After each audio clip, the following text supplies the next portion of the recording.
नमस्कार दोस्तों। आज का हमारा जो विषय है, हम कितने बदल गए। वह भी क्या दिन थे। वह भी क्या दिन थे कि जब एक समय ऐसा था जब किसी को आप स्टेशन छोड़ने के लिए जाते थे, हम आप कोई भी, तो भी आंखें नम हो जाती थीं। और आज की स्थिति क्या है? आज की स्थिति है कि शमशान में भी नहीं भीगती हैं। आज जो स्थिति बनी हुई है उसमें जन्म और मृत्यु दोनों अब महंगे हो गए हैं, क्योंकि सिजेरियन के बिना कोई आता नहीं और वेंटिलेटर के बिना कोई जाता नहीं। कहने का आशय यहाँ ये है कि वो जो बीत गए पल वो जमाने नहीं आते, आते हैं नए लोग पुराने नहीं आते, आते हैं नए लोग पुराने नहीं आते। बरसों से वीरान है इस पेड़ की शाखें, बरसों से वीरान है इस पेड़ की शाखें। पंछी भी यहाँ रात बिताने नहीं आते, जो बीत गए पल वो जमाने नहीं आते, आते हैं नए लोग पुराने नहीं आते। बीता हुआ कल हमारे पास नहीं है, किंतु सफलता प्राप्त करने के लिए आने वाला कल हमारे पास है। उस कल का हम बेहतर ढंग से उपयोग करें, जिससे हम अपने आप को आगे बढ़ा सकें और हमेशा विनम्र रहें।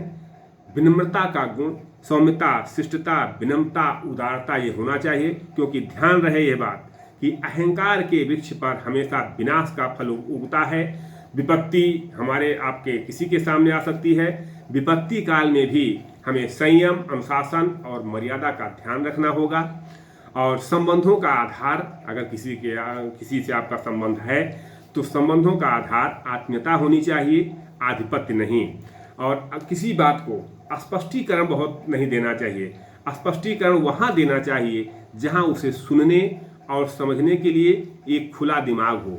अगर किसी व्यक्ति ने आपको गलत मान ही लिया है तो उस पर सफाई देने का मतलब खुद को खुद की नज़रों में गिराना है।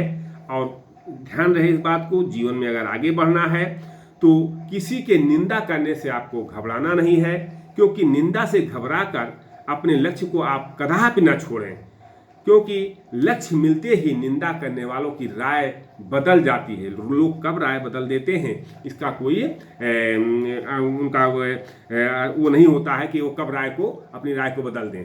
तो इन सभी चीज़ों को हमें ध्यान में रखना होगा और सदा आगे बढ़ना होगा। संयम, अनुशासन और मित्रता की डोर। मित्रता हमेशा दो तरह का मित्र हर व्यक्ति को रखना चाहिए, एक श्री कृष्ण जैसा और एक कर्ण जैसा। श्री कृष्ण जैसा इसलिए कि बिना युद्ध किए भी अपने मित्र को जिताने की, जीत दिलाने की जो सामर्थ्य रखता हो, जो क्षमता रखता हो, जो बुद्धि रखता हो, जो विवेक रखता हो। और कर्ण जैसा इसलिए क्योंकि वो जानते हुए भी कि हमारे मित्र का हार पराजय सुनिश्चित है, लेकिन फिर भी उसका साथ न छोड़े। ऐसे मित्र बहुत दुर्लभ से मिलते हैं, लेकिन ऐसे मित्रों की खोज कीजिए, सदा आगे बढ़िए और अपने आप को अतीत के आदर्शों को अपने हम ना भूलें, वर्तमान में जिए और भविष्य के लिए हमेशा उत्सुक रहें। इन्हीं शब्दों के साथ हम अपने वाणी को विराम देते हैं और आप लोगों को शुभकामना देते हैं कि आप सदैव आगे बढ़ते रहें। थैंक यू वेरी मच सभी लोगों को।